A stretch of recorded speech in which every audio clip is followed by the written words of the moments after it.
In this session, we will be now preparing a numerical where we will be covering both combined statement of affairs as well as statement of profit and loss. Now, by looking at the format of statement of profit and loss, you must have come to know that by now that for us to prepare the statement of profit and loss, it is important for you to know the closing capital as well as your opening capital.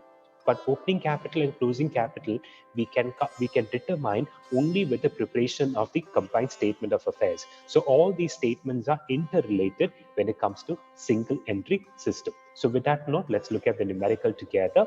Sam has maintained his books of accounts under single entry system.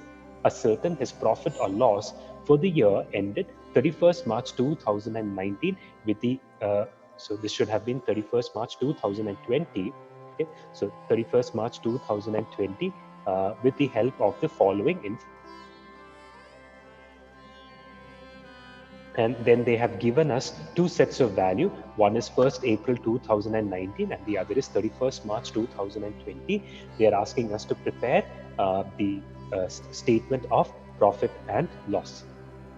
They're asking us to prepare the statement of profit and loss. But for us to prepare the statement of profit and loss, it is important, or it is mandatory for us to know the opening and the closing capital. The opening and the closing capital can be calculated, or it can be estimated only with the help of combined statement of affairs. So it is mandatory, or it is important for us to at first prepare the combined statement of affairs. So we will have to prepare two statements in this case, which is your combined statement of affairs and then your statement of profit and loss. Let's discuss the items which are given in the question, and then we can start off with the preparation of the statement. The first item given to us is cash. Cash is an asset. Bills receivable, that is also an asset. Debtor, asset. Stock, asset. Furniture, asset. Machinery, asset. Creditor, that is a liability. Bills payable, that is also a liability. So we have more assets and then less liabilities. Now let's look at some of the items that are given to us over here as adjustments. During the year, Sam withdrew 3,500 for personal use. We already know that any amount of money that is taken by the proprietor for his personal use, it is referred to as drawings. And introduce rupees 800 as additional capital. So what is 800? 800 is nothing but your additional capital. Depreciation is to be provided at 5% on furniture and 10% on machinery. So depreciation is what? Depreciation is an expense. Okay, it is an expense. There are outstanding salaries rupees 200 and prepaid rent of rupees 400. So we have outstanding salary, and the outstanding salary works out to be 200, and then prepaid rent also works out to be works out to be 400.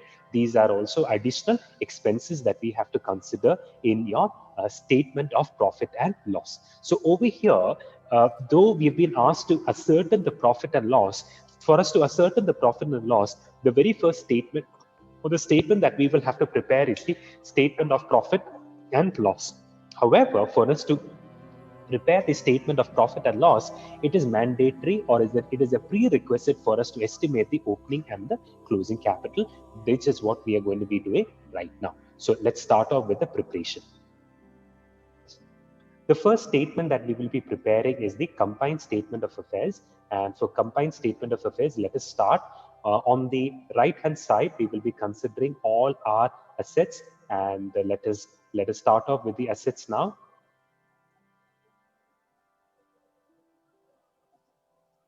Okay, so we have cash, and cash is 1 lakh, 1,000 and 2,000.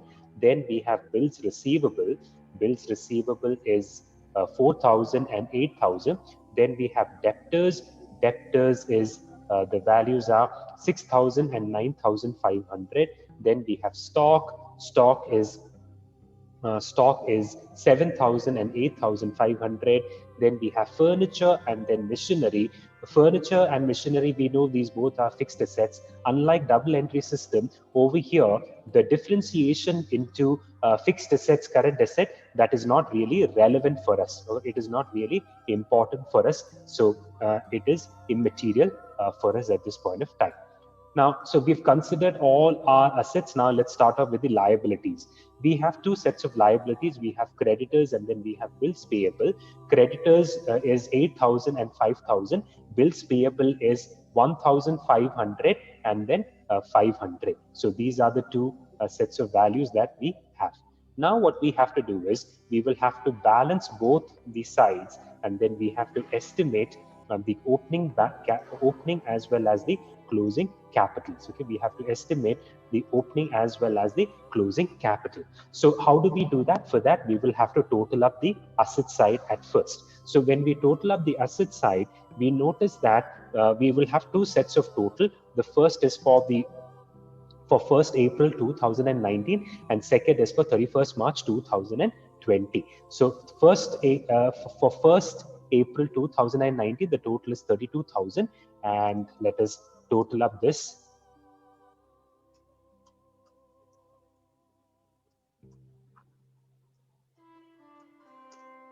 Okay, so here, okay, I'm so sorry. Okay, so here on the liability side, here what happens is the total should be the same. Okay, the total should also be the same. The total here should be 32,000, and for the second year's for the second set of value, the total should be 42,000. Now, for 1st April 2019, the balancing figure is what is we call as the opening capital. Okay, the balancing figure, we will be referring to that as the opening capital. So let's quickly balance and see how much is the total. The balancing figure is 22,500. Okay, so the balancing figure is 22,500. Similarly, for 31st March 2020, when we try and balance it, we figure out that the balancing figure is what we call as the closing capital. So let's quickly calculate the closing capital. Closing capital. So closing capital is 36,500. Okay, so the closing capital is 36,500. So that also we have completed. So with that note, we have completed the combined statement of affairs. So we have completed the combined statement of affairs. We've got the opening capital to be 22,500. We have got the closing capital to be 36,500. So with that, we have completed the combined statement of affairs. The next step that we have to do is we have to prepare the statement of profit and loss. Statement of profit and loss, please remember, we start off with the closing capital. Now, closing capital previously, we had estimated this to be 36,500. 36,500 is your closing capital. Now, to that, you have to consider drawings. How much is drawings? We've been told in the question that the drawings is 3,500. Then we also know additional capital. Additional capital is 800. So when we work out this, operation, we will get what is called as the adjusted capital. So adjusted capital is 39,200. Okay, the adjusted capital is 39,200. Then we have to bring in the closing capital. Closing capital is 22,500. Okay, closing capital is 22,500.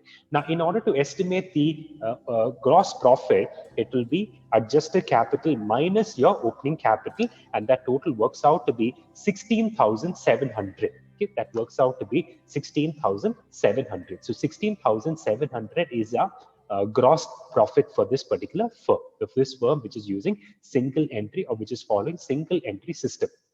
Now what we have to do is we have to consider all our incomes and gains. Okay, now what are the incomes and gains that we have in this question? The only income and gain that we have in this question is prepaid rent. How much is prepaid rent? Prepaid rent is 400. Okay, prepaid rent is 400. We do not have any other incomes or gains. So prepaid rent is 400. Then we have expenses and losses. So what are the expenses and losses that we have? We have depreciation on furniture. Okay, we have depreciation on furniture. How much is depreciation on furniture? The furniture depreciation we are charging at the rate of 5%. But 5% of what? Okay, so when we take over here, what will happen is we will have to take depreciation on 5% of 4,000. So let's just quickly calculate 5% of 4,000. So 5% of 4,000 works out to be 200. So that's the depreciation on furniture. Similarly, we have depreciation on machinery. So let's quickly calculate the depreciation on machinery. Depreciation on machinery is 10%. 10% of what? 10% of 10,000. So 10% of 10,000, that works out to be 1,000. Okay, so we have considered depreciation expense. We still have one more item that we have to consider, which is outstanding salary. Okay, which is outstanding salary. And outstanding salary works out to be rupees 200. That has also been considered. Okay, outstanding salary, that has also been considered. Now, with that, we will be calculating the net profit. How much is the net profit? So net profit would be gross profit plus your all your incomes and gains minus the sum of all your expenses and losses. So your net profit in this particular question works out to be 15,700. Okay, we have estimated the net profit, and the net profit is 15,700. So what was asked to us in the question? We were asked to estimate the profit or loss position, which we have calculated, and we have found out that the profit and loss position of the firm works out to be 15,700.